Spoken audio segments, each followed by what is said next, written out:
Welcome everyone to my review of Nickelodeon Teenage Mutant Ninja Turtles Playmates toy line.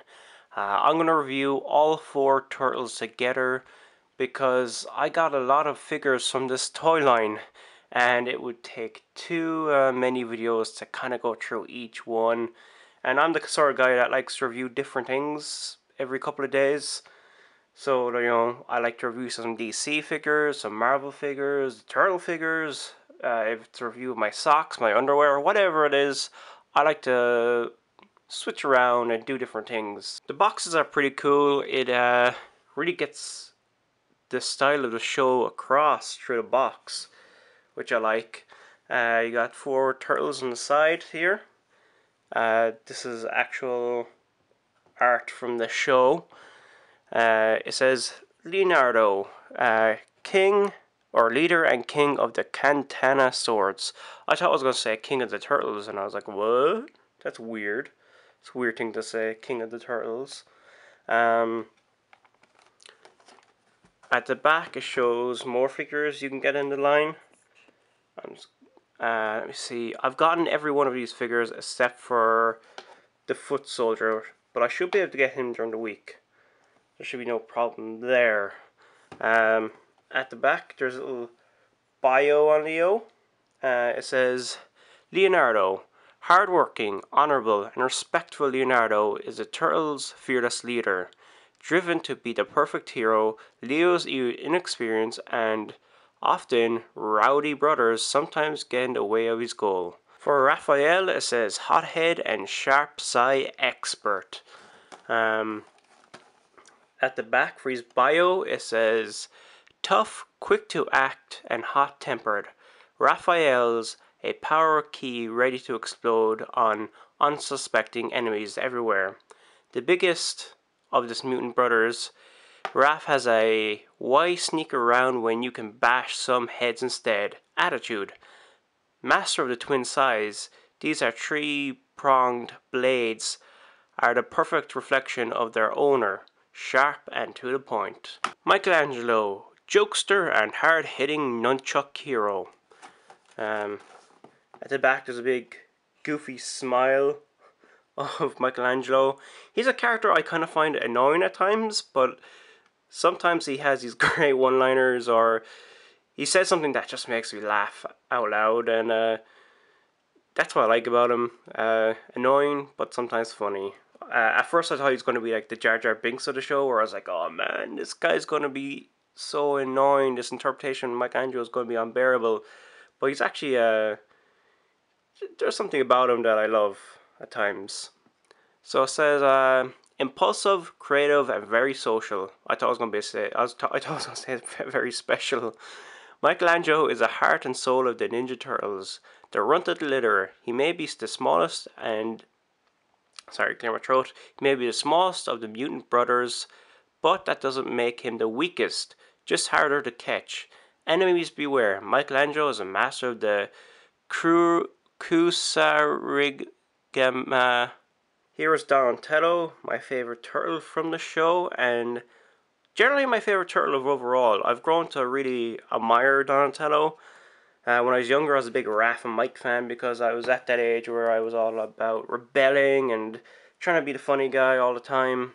That never worked for me, so actually, I'm not that smart either. So I don't know why Donatello appeals to me. I guess it's because he looks at things a logical way, especially in the comics, the IDW comics that are going at the moment. See what it says on the back. Well, there's Donatello, big goofy chip in his tooth, and it says Donatello, inventive and detail oriented. Donatello may be the only mutant turtle that doesn't mind a little time indoors. After all, where would the Ninja Teens be without the incredible battle creations? From the Shellraiser to the robot Metalhead, Donatello's mind is just as sharp as the blade on his Naginat bow staff. Naginda 8. I don't want to be a downer, but I'm going to start with the negative things about this figure. First of all, I would have loved to seen the mouth open with a gap in the tooth. The gap in tooth is a new design brought to Donatello, and I think they should have brought that into the action figure. They should have incorporated that gap in the tooth. The second thing is, I'm all for the stealth eyes, but I do like, for once, I like to see the turtles' pupils. I feel like the new design for the turtles for Nickelodeon show are so great, so charming looking, and if they just brought that into head sculpts, that would have been nice. This figure, besides the little problems I had with the face sculpt, looks amazing. Little scales that are detailed on the body just make this makes it look like there's a real turtle here in front of me. Like if I touch it, I'm gonna get that texture, and that's important with the turtle figures. You want them to look like turtles. I mean, look at that. That is great detail, and even on the knee pads, there's like worn out look. On the bandages on the leg, there's even detail on that. If you go up to the chest area, you can see all the scratches from the battles. This is great detail, guys. This is phenomenal. Even at the back, the shell has some knocks and bangs to it. So you can see that these turtles have been training. They've been in fights. And check out the neck here.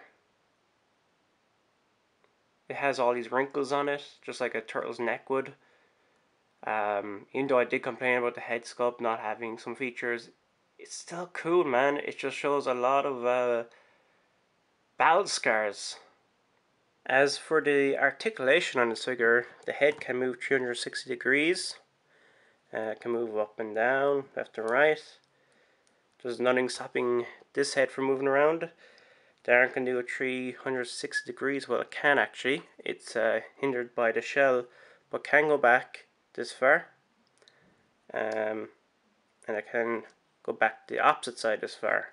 It can move the elbow joint and can move the hand 360 degrees. There's no waist articulation. The leg can move up, it can move back, and it can bend at the knee.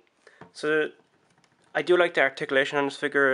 The feet are pretty big, so I'm guessing you can do some nice poses with this figure.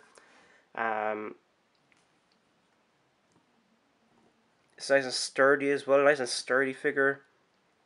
I can't wait to actually get a IKEA kind of case so I can actually start posing my figures in nice ways. But Donatello comes with his bow staff. For a figure that's really detailed and very nice looking and has quite enough articulation to do poses and whatnot, the staff is pretty bland. It's just one color, it's brown, and it comes with all these different weapons as well, like the blade at the end of the bow staff, some throwing stars and nunchucks. Actually, I don't think they're nunchucks.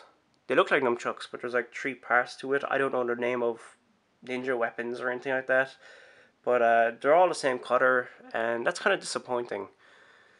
I would have liked some details in the weapons, but what can you do? Of course, Donatello's weapon goes into the back of his little strap here, and it stays in pretty snug. This is fantastic. I love this figure. I'm very happy with it.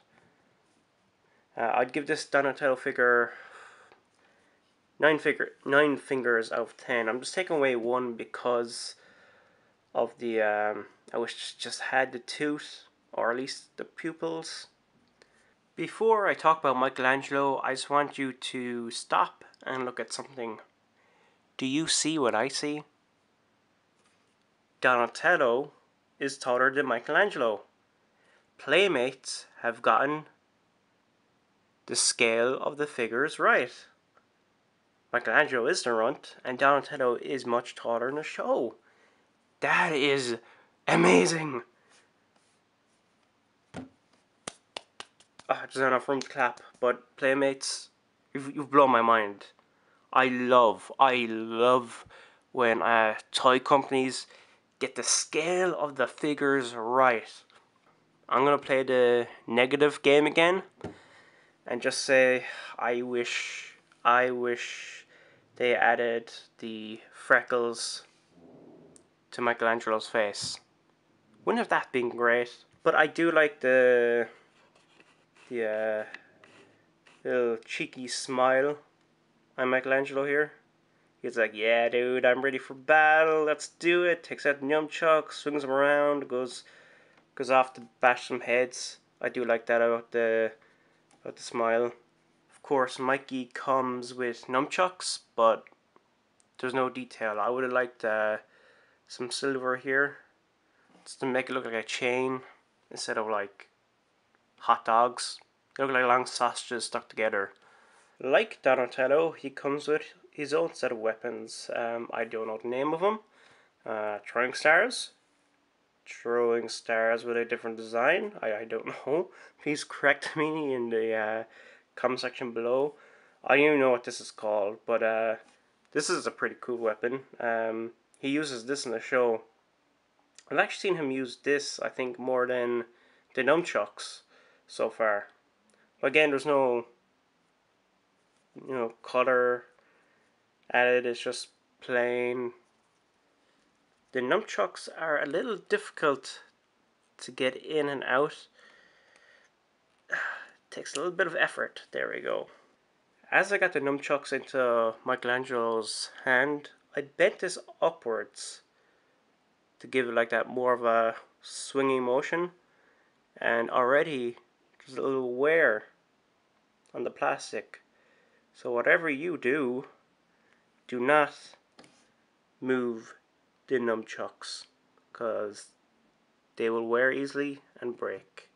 Like Donatello, he has the same articulation. There's a lot of detail in this figure, just like Donatello, so I don't need to go into that. Yeah, I think, yeah, I prefer the Donatello figure than this Michelangelo figure, just because the weapon doesn't frickin' break so easily, and just the freckles could have done nicely on the figure, and the weapon is a little hard to get in and out at times. So I'll give this figure 8 fingers out of 10.